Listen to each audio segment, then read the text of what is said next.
गोपाल खेमका हत्याकांड में नया मोड़। आरोपी उमेश यादव की पत्नी ने पुलिस की थ्योरी को बताया झूठ। नमस्कार, स्वागत है आपका सिटी पोस्ट लाइव में। मैं हूं मुस्कान।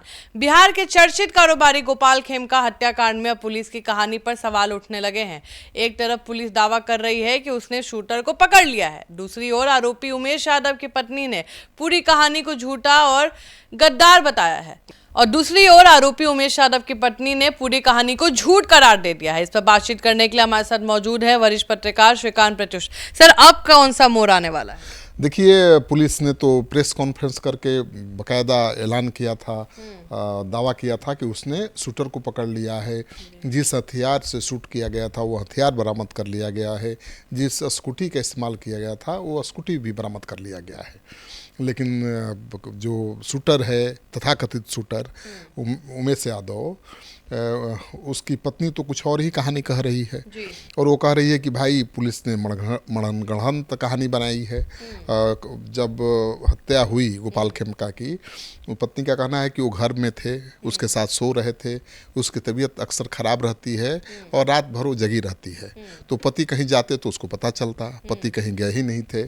और उसका ये भी कहना है कि पुलिस हत्याकांड पर पर्दा डाल रही है, असली हत्यारों को पकड़ने के बजाय उनके पति को झूठे मुकदमे में फंसा रही है।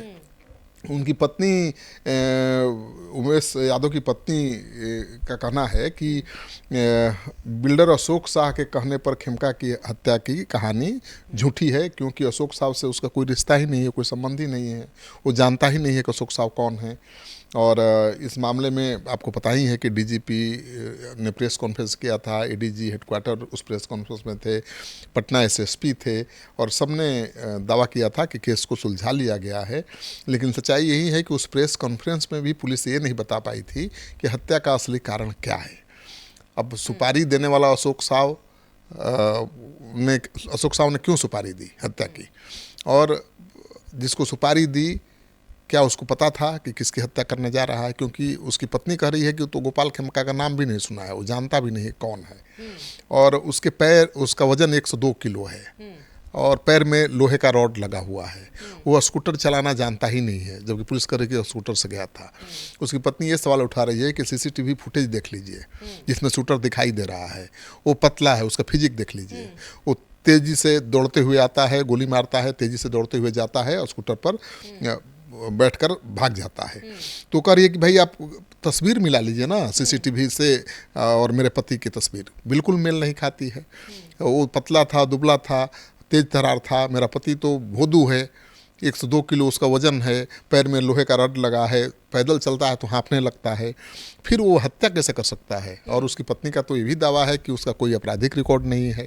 हाँ, छोटी मोटी घटनाएं हुई होंगी मारपीट की, लेकिन कभी किसी बड़े सीरियस मुकदमे में कभी फंसा नहीं है।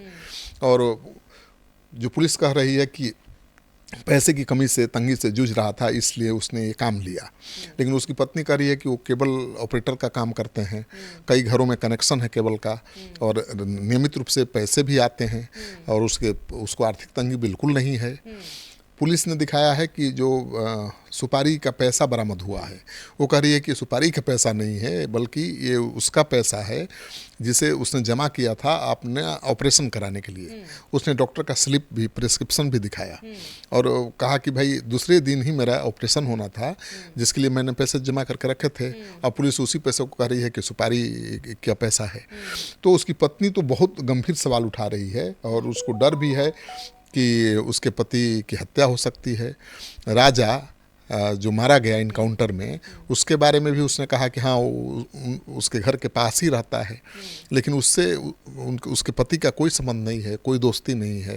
अगर दोस्त होता तो ज़रूर कभी ना कभी उसने देखा होता। तो कह रही है कि न राजा से उसका कोई संबंध है, न अशोक साव से कोई संबंध है, और न इस घटना से कोई संबंध है। तो सवाल तो गंभीर उठा रही है। लेकिन अब पुलिस की थ्योरी पर सवाल उठने लगे हैं कि भाई पुलिस ने किस आधार पर उसको पकड़ा, कहाँ से क्लू मिला? क्योंकि वो और भी गंभीर आरोप लगा रही है। वो कह रही है कि पुलिस आई, रात भर हाई वोल्टेज ड्रामा चला, पुलिस ने उसको धमकी दी, उसके पूरे परिवार को धमकी दी कि स्वीकार नहीं करोगे अपना अपराध तो पूरे परिवार को बर्बाद कर देंगे, मार देंगे, और डर से उसने कबूल की होगी, उसका कहना है। और वो ये भी कह रही है कि पुलिस ने पलंग के नीचे जो रहता है तहखाना, उसमें उसके पुराने कपड़े थे, सब कपड़े को पुलिस ने निकाला और मिलान कर रही थी किसी तरह से कि मैच कर जाए, जो शूटर कपड़ा पहना था उस कपड़े से मैच कर जाए। तो एक कपड़ा निकाला, नहीं मैच कर रहा था, तो फिर बोला दूसरा कपड़ा निकाला। ऐसे ऐसे करते करते कोई एक कपड़ा थोड़ा मिलता जुलता हुआ मिला, उसको हैंगर पर टांगा, देखा, मिलाया और तब कहा कि हाँ ये थोड़ा मिलता है शूटर के कपड़े से। तो वो कह रही है कि पूरी मनगढ़ंत कहानी है, उसके पति का इस हत्या से कोई लेना देना नहीं है और कोई आपराधिक रिकॉर्ड नहीं है। लेकिन अब तो सवाल उठेगा कि भाई जब वो अपराधी नहीं है, उस पर कोई मुकदमा नहीं है, तो पुलिस पहुंची क्यों और उसी को क्यों उठाया? बिल्कुल। तो ये सवाल वाजिब है। पुलिस के रिकॉर्ड में कहीं ना कहीं उसका आपराधिक चरित्र होगा, कहीं ना कहीं पुलिस के रिकॉर्ड में उसके खिलाफ मामले दर्ज होंगे, क्योंकि जब भी कोई हत्या की घटना होती है तो उस शहर के आसपास के इलाके के जो अपराधी होते हैं पहले से जाने पहचाने, उनको पुलिस पकड़ती है और पूछताछ करती है। तो ये तो ज़रूर होगा कि पुलिस के रिकॉर्ड में उसका कहीं ना कहीं से नाम होगा, तभी पुलिस पहुंची होगी। पुलिस ऐसे थोड़े जाकर आपको हमको किसी को उठा लेगी, तो कुछ तो होगा। तो पत्नी ही जो कह रही है वही सही है, ये भी कहना बड़ा मुश्किल है, क्योंकि पुलिस इतनी बड़ी गलती कैसे कर सकती है।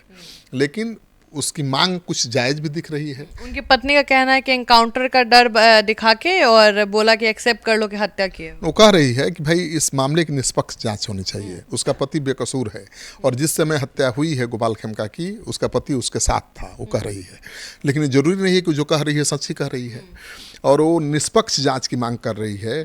उसका कहना है कि भाई इस मामले की जांच करा लीजिए, वीडियो जो सीसीटीवी का वीडियो है उससे मिलान कर लीजिए। वीडियो में जो शूटर दिख रहा है और मेरे पति का कोई मेल ही नहीं है। हाँ, वीडियो में पतला दुबला पतला शूटर दिख रहा है, उसकी उम्र कम है, मेरा पति तो अधेड़ उम्र का है और आज तक अपराध नहीं किया। ये बुढ़ापे में एक जवान बेटी का बाप क्यों अपराध करेगा? और वो बता रही है कि उसका पति हमेशा अपनी बेटी को स्कूल छोड़ने जाता था, उस दिन भी स्कूल छोड़ने के लिए निकला था, लाने के लिए स्कूल से। लेकिन जब 11 बजे तक नहीं आया तो उसने फ़ोन किया कि भाई आप आए नहीं। उसने कहा कि और किसी काम में मैं हूँ, तुम बुला लो लड़की को। तो लड़की अपने खुद घर पहुंच गई, पिता नहीं गए तो। और थोड़ी देर बाद पुलिस उसको अपने साथ लेकर उसके घर पहुंच गई। तो उसने देखा कि मेरे पति तो आ गए और साथ में पुलिस भी ले आए।